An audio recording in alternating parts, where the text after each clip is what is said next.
More fallout from the deadly police attacks in Baton Rouge. Killer Gavin Long tweeting this on July 10th, quote, "Yes, the government is a hate group. They hate black people." He attributes the quote to activist Jay Morrison, who earlier in the show told me that was not his tweet, but we did discuss race relations. So what makes a ghetto? Not the buildings, not the neighborhood, right? Correct. Right. So the way people treat the buildings in the neighborhood makes it a ghetto. Who can you blame that on other than the person in the mirror? There's two accountabilities. There is self-accountability for Africans in America, that we have to repair ourselves because of the trauma that we suffered. How did the black people get into the ghettos you talked about? You have to escape Did the government not redline black people, put red lines on the map? Google it if you don't know, King. The government put black people into ghettos through redlining. Local Trump supporter Pastor Mark Burns is with me now. Pastor Burns, I'm not sure if you saw the entire interview I had with activist Morrison, but it was relatively lively, and I think his frustrations and his anger represent a large chunk of young black people in America. What do you say to them about the circumstances and how to fix it?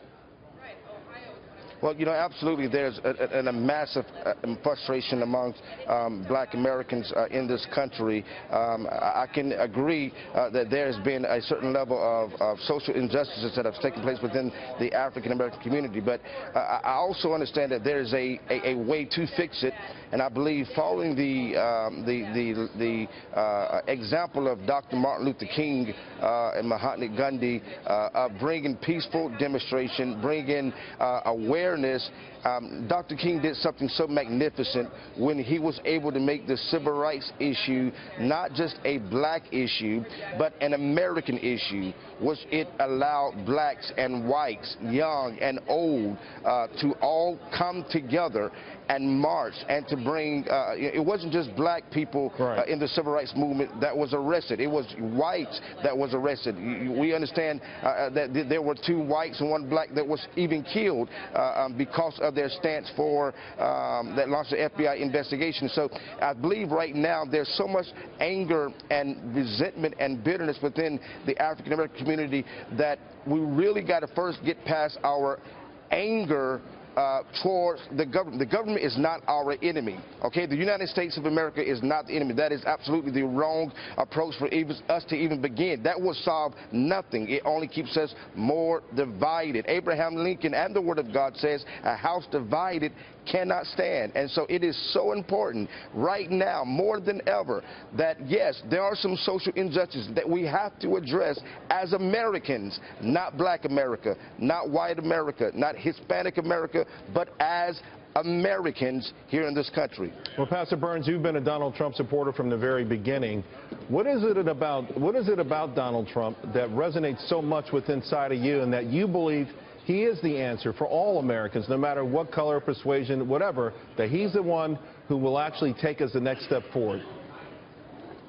Well, you know, Donald Trump is standing on principles and platforms that is suggesting issues that are dealing not with one particular race, but with the human race. See, the Democrats have done a really good job in keeping us divided, keeping us boxed in, keeping us focused on issues that are just pertaining to our communities or our people. Listen, my people is God's people. My people is everyone. Donald Trump is standing on 2 main principles that resonates with my heart. Number 1, poverty knows no color.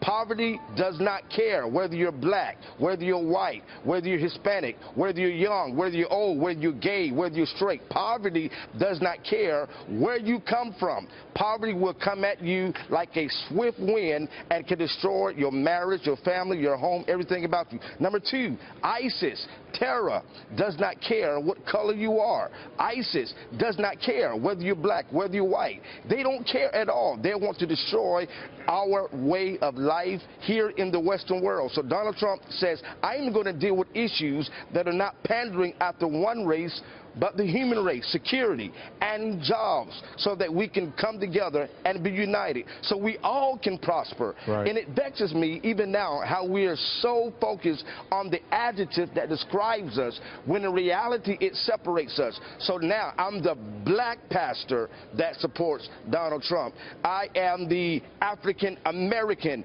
pastor that supports Donald Trump. I shouldn't be just an American, a black man or a man just supporting a candidate, not the white Donald Trump, right, but just a man that is standing for principles that I believe in. Or you could be the pastor with the great tie that supports Donald Trump. But the red, white, and blue of America. This is what it's all about. The really red, is. white, and blue of America. It really, really is, Pastor Burns. Listen, I love having you on, love talking to you, and I felt like I went to church today. I won't skip Sunday, but I feel like if I do, I got an excuse. Thank you very much. God bless you. We'll see you God again bless real America. soon.